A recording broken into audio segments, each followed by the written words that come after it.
collards are the old kale. Did that start out of your love of writing, or was writing kind of what gave fruit to the cooking, or was it a symbiotic relationship? How did you get started as a writer and a cook? Chef. That's a good question. Um, I guess I got interested in writing because I was an avid reader, and I guess I picked that up from my mother. So I've been a reader for quite a few years, I guess 51 years since I was about 5. So I think when you're an avid reader, you think about writing, maybe sometimes. Um, but the blog came out of a love for not only cooking, but a love for ancestry, a love for history, a love for culture, everybody's culture, not only my own.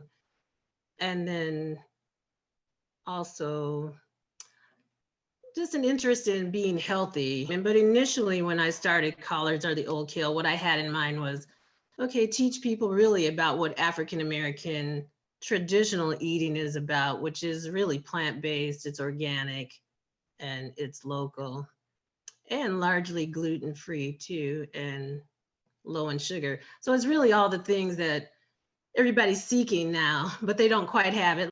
So it's teaching people about history. I've always loved history. I minored in history in college, even though, just because I loved history, not for any other reason. It was really about kind of taking the narrative back and really telling our own truth, because people don't know it.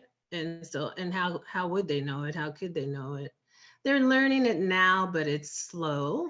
And so that's it's about information and knowledge, culture, but it's also taking control of our own narrative. So that's kind of why I started it.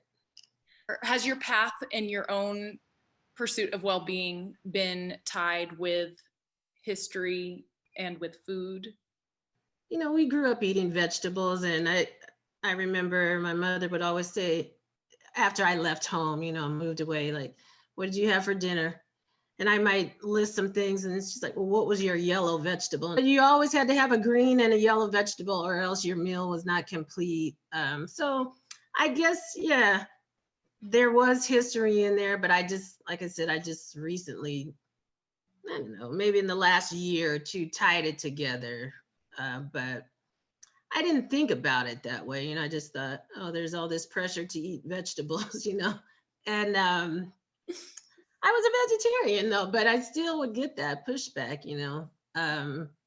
So I think the wider world doesn't know about that. They think, oh, you're African American, you grew up probably in the inner city in a food desert, and I know more about veganism because I'm a white girl from Calabasas. And so it's a pushback against that, because really they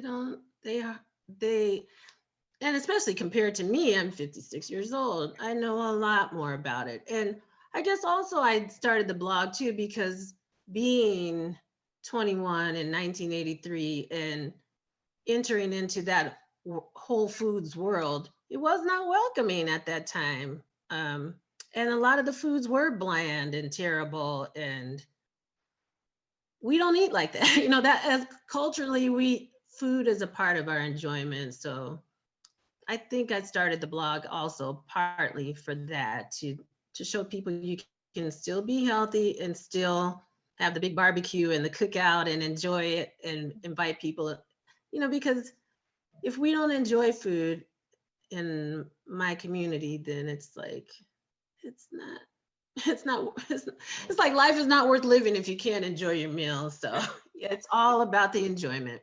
It's true. I've got a couple of family reunions that I go to, and then a couple I don't. And what's this deciding factor of whether or not I'm going to go to one family reunion over the other? Who uses the food? That's hilarious. That's so funny. And within your own personal context, outside of your blog and the stuff that you put forth for the public to be able to learn, grow, and share, what kinds of things do you do in your own life to bring a sense of piece to what you do, to bring you your own well-being and feeling of health? Well, it's what I try to do. I don't always succeed, but as we were talking earlier, I try to take time away from social media, take time away from television and all that constant humming, because as I from what I've gathered, I'm involved in social media, but I think I'm only partially involved, and I think some people are much more fully immersed. And I get it. I mean, I'm from a different generation, but what I've casually observed is that that immersion can make people feel inadequate or cause people to measure themselves up against other really impossible standards. And so I know, like, for example, I've gotten involved in a great group of Black food bloggers, mostly female. But I've learned some things. Sometimes that beautiful kitchen is not their kitchen. It was an Airbnb. So I've said to some people, that I don't know, but I feel like I know, get off of social media for a while, get in nature, go for a walk.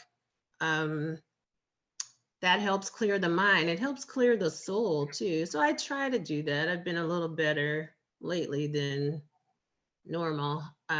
Obviously, the eating is important. So I try to make 3/4 of my plate plant-based, and then just 1/4 whatever else is going on that day.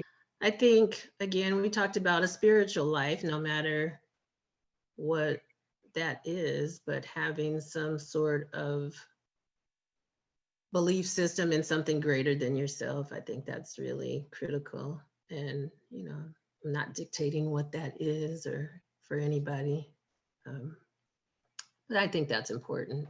If you get the time to intentionally spend some time, no pressure, maybe you're listening to the music you want to listen to, maybe it's just for you, maybe it's for your family. What's your favorite thing to prepare? Oh, wow. Because I cook so much stuff. That's a tough one.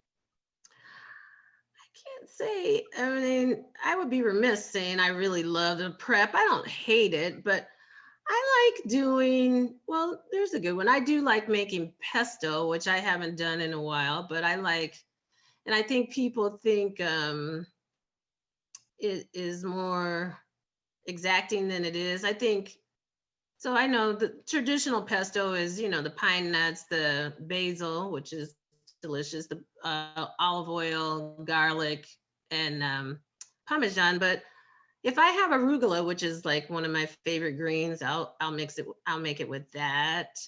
You can make it with spinach. You can make it with kale. You can make it with pecans or walnuts. And so whatever I have on hand, because pine nuts are so expensive, and you hardly even see them anymore. Mm-hmm. So normally, the last few pestos I've made, and I think it is on the blog, I think I've made it with pecans, it's delicious. Yes, I love that. And also, making pesto would be a really sensual experience because, like you said, you don't have to have that exactness with it when you're doing your pesto. It's like what smells good, what tastes good, what are your likes, play around with what you have. Well, you made a great point, Ashley. To me, that's cooking, period. I never wrote down recipes or measured till last year. And the only reason I started measuring and how I've gotten deeper into food blogging was there's a woman that has a website called Grandbaby Cakes. Mm-hmm. Her name is Jocelyn Delk Adams.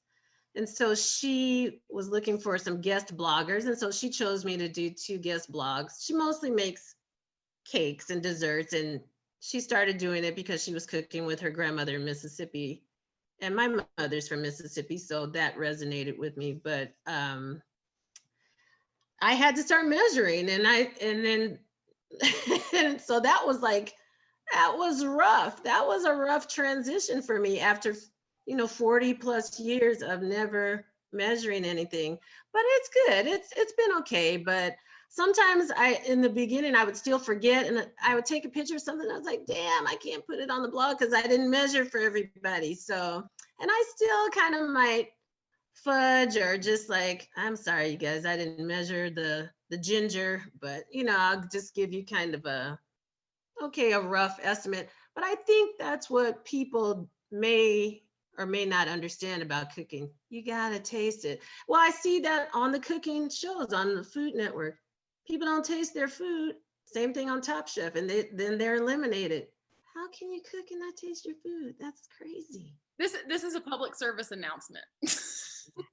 It is. It's. I thought when I was watching those shows, I'm like, yeah, you can go to culinary school, but you still you gotta taste it. Well, thank you so much for sharing your own experience with your well-being, with the community's well-being, with ideas of how to create a stronger future with helping each other out and becoming more part of something that's whole.